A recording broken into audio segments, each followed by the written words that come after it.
2020 도쿄올림픽 개막까지 한 달도 채 남지 않은 지금 직접 IOC 본부까지 찾아간 사람들이 있습니다. 대체 어떤 사연일까요? 문제의 2020년 도쿄올림픽 공식 성화봉송 지도 확대하고 또 확대하고 명도를 조절하면 우리 땅 독도의 모습이 드러납니다. 일본이 자기네 지도에 교묘하게 독도를 숨겨놓았다는 사실 이미 알고 계실 텐데요. 이에 우리나라는 보시는 것처럼 강경 대응을 하겠다는 입장인데 혹시 어떤 강경 대응을 했는지 아시는 분?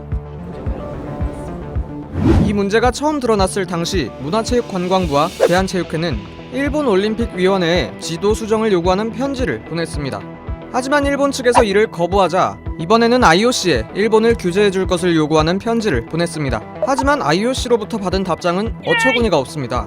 도쿄올림픽 조직위원회에 물어보니까 독도 표시는 순수한 지형학적 표현이고 어떠한 정치적 의도도 없다고 함. 그럼 이만. 일본의 입장만을 그대로 전달하는 성의 없는 IOC에게 이번에는 문체부 장관의 이름으로 같은 내용의 편지를 또다시 보냈습니다. 하지만 토시 하나 바뀌지 않고 돌아온 IOC의 답변에 문체부는 현재 또 다시 편지를 준비하고 있습니다. 우리나라가 독도를 위해 한 달 내내 해온 강경 대응은 바로 편지 보내기. 이렇게 편지만 주고받는 모습이 답답했던 스위스 교민들이 직접 나서서 IOC의 정치적 중립을 지킬 것을 촉구한 겁니다. 좀 답답했어요. 이번 사안에 대해서 정부 차원에서 하는 대응들이 전혀 이 사안에 대한 중요성을 인지하지 못하고 있는 것 같아서 편지로라도 꾸준히 항의는 하고 있으니까 괜찮은 거 아니냐고요?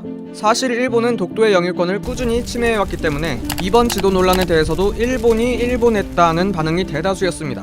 하지만 일본은 우리 생각보다 훨씬 간사하고 적극적으로 이번 도쿄올림픽을 이용하고 있습니다. IOC에 보고된 공식 자료들을 보면 일본은 지금까지 개최했던 3번의 올림픽에서 단 한 번도 지도에 독도를 표시하지 않았는데요. 과거에 비해 독도에 대한 관심이 커진 지금에야 올림픽을 활용하기 위해 뒤늦게 독도를 끼워 넣은 겁니다.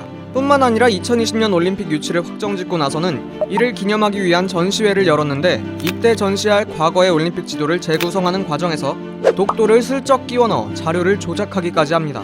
심지어 IOC 공식 자료를 가져왔다고 당당히 써놨네요. 지도를 교묘히 감추거나 조작하면서까지 이번 올림픽에 독도를 끌어들이는 일본. 무슨 의도일까요? 독도를 점으로 표시를 해서 나중에 훗날 독도가 자국 땅이라는 그런 억지 주장을 또 펼치기 위한 명분을 세우기 위한 전략이라고 생각합니다. 이번 올림픽을 또 다른 정치 수단으로 사용하는 일본에게 IOC는 그 어떤 규제도 하고 있지 않습니다.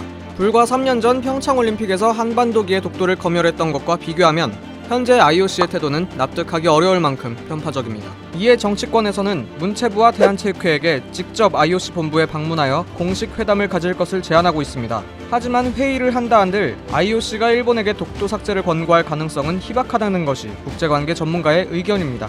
일본에서 도쿄에서 올림픽을 진행할 수 있을 것인가 없을 것인가를 놓고 주치국 편을 들 수밖에 없는 게 IOC 입장이죠. 그럼 IOC 입장에서 절대 일본에 반대되는 그런 이야기 하고 싶지 않아요. 하지만 분명한 것은 일본의 이번 행동은 절대로 그냥 넘어가서는 안 되는 문제이며 우리의 주장을 지키기에 편지는 너무도 무력한 대책이라는 겁니다. 전 세계인의 관심이 쏠리는 도쿄올림픽까지 남은 날은 딱 25일. 일본이 올림픽을 입맛대로 이용하는 것을 막기 위해서는 똑같은 내용만 되풀이하는 편지 대신 하루빨리 효율적이고 영리한 대응을 생각해야 할 것 같습니다. 남은 시간이 많지 않거든요.